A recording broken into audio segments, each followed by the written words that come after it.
One of the smallest countries in the world, Lesotho, is seeing the impact of tariffs already. I think it's one of the first places where we can actually see the impact. This is a textile factory that once produced many clothes, shirts, pants for the U.S. market. This massive factory employed about 1,500 workers. And as of early July, basically all workers were laid off.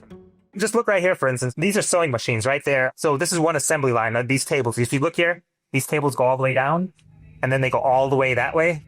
Essentially, a lot of the buyers in America who were buying from this factory, they stopped their orders because they were anticipating the impact of Trump's tariffs. Do we know any of the brands? Yeah. So are you familiar with this brand right here? That is a Reebok. This place is closed down right now, but there's still old orders just sitting around, orders that had already been fulfilled. So, John, why Lesotho? The argument that the Trump administration has made is that the trade imbalance is really huge, and that this large trade imbalance is essentially what justifies charging these high tariffs. So as Trump was doing his Liberation Day tariffs, Lesotho really got singled out for this large disparity.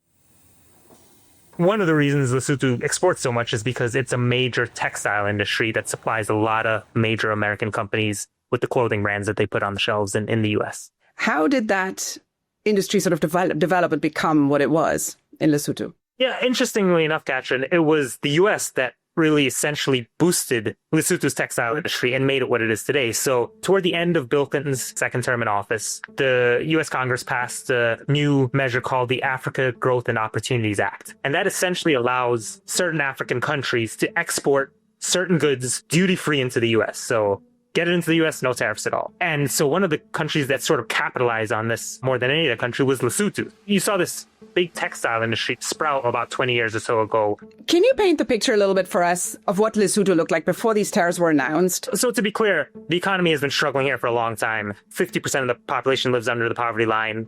Unemployment is about 30%, but essentially, if you were working in the textile industry, these were actually fairly stable jobs, even though by U.S. standards, they wouldn't be, that high paying. I mean, they're paying under $200 a month. But for locals, that was a good salary, it was a stable salary. But suddenly you lose that, and you're living sort of like hand to mouth, right? So they have to figure out how they're going to get their next meal, how they're going to pay to send their children to school.